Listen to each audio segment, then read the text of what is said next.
fire, shade me with a big white cloud. Lord, wherever you go, you'll always have me around. I know it's not the usual trip-hoppian intro, but you know what? I was getting a little sick of it. I was like, hey, wait, this is my thing. I can do whatever I want. Ah, ha, ha. But that was Bonnie Prince Billy. And I actually don't know who's singing with him. I gotta find out, because it's a really, really pretty song. From a really, really funny-looking dude. Today, let's keep making that noise. Why not? Today, was thinking about, funny enough, I was feeling, I don't know if I'm feeling childish or whatever, or something, but I was thinking about, like, kind of what first made me excited about Jesus. Like, and, hold on, wouldn't do anything bad there. It was all smudgy.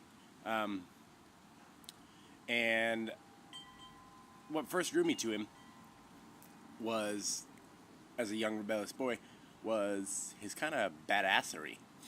And that he was this dude who came along and in a culture full of repression and people who were, like, respected on the street and in religious circles as, like, teachers and the ones who were always right.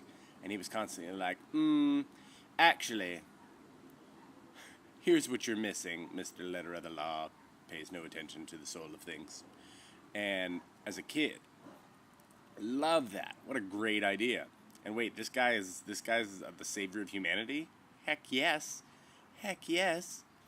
Because especially as a kid, I loved to argue with teachers, you know, in school.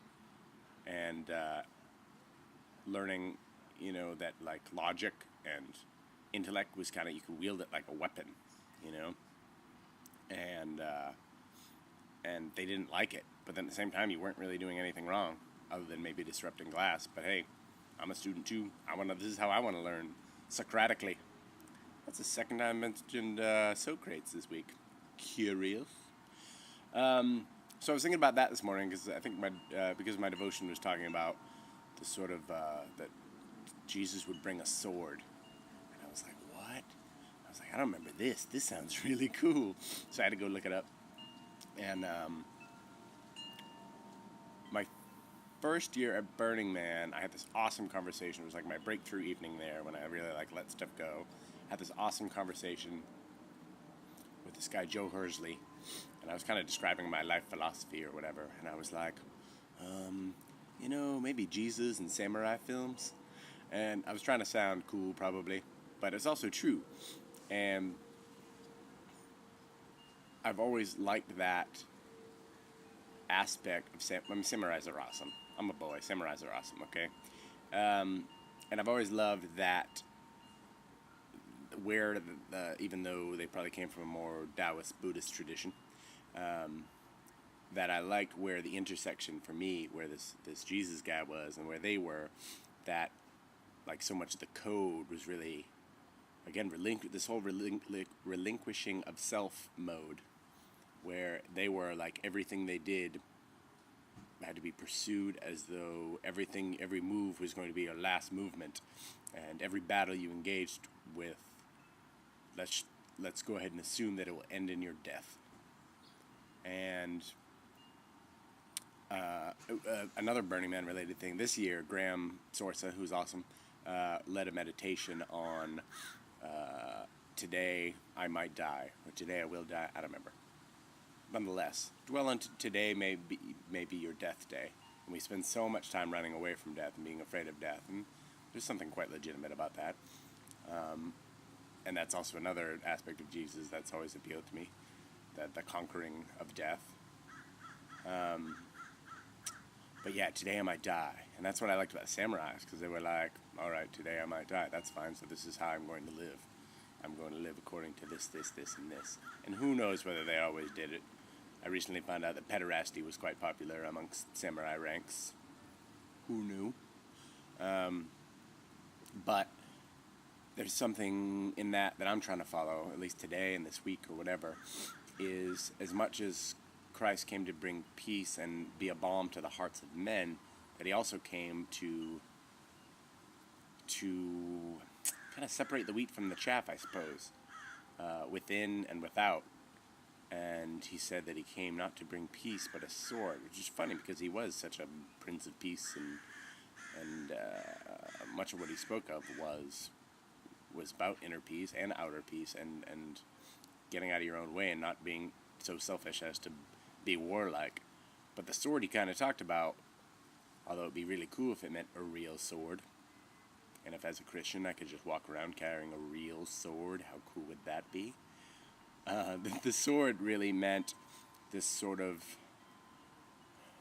defining and somewhat dividing fire that he brought, which was, let's do this, let's run headlong into battle for truth and shout truth out from the mountaintops and not hide it under a bushel and not guise it into this whole system where it means we pick and choose it to make it our own, and okay, and it's our quiet, serene thing.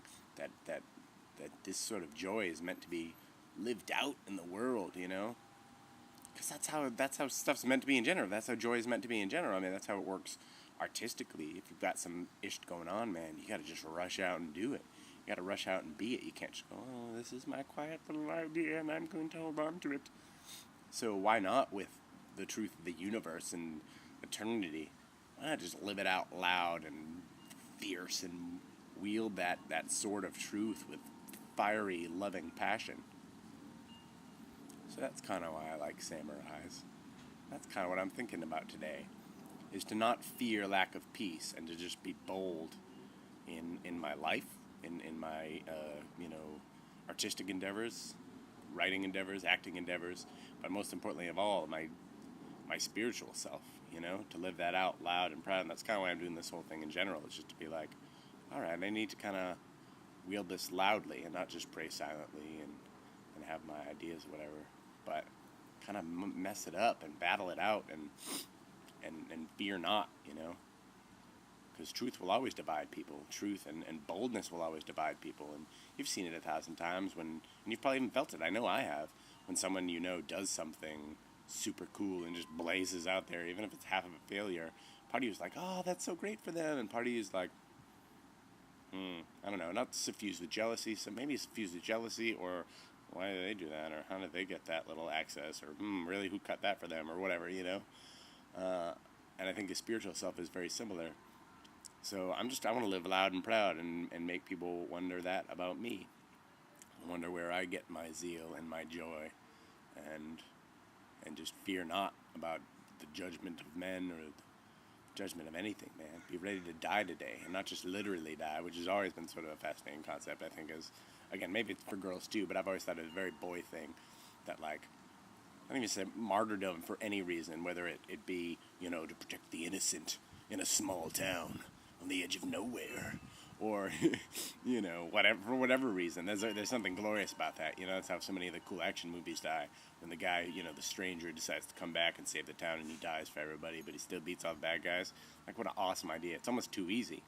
But then to literally, like, face not only death, but to be despised, to be hated, to be reviled, to fail, to be rejected, all that stuff. I mean, that's, in a way, for our modern life, that's an even more, at least here, that's an even more palpable death or threat that we face, because we all want to be loved so bad. I know I do. Gosh, I'm an actor, man.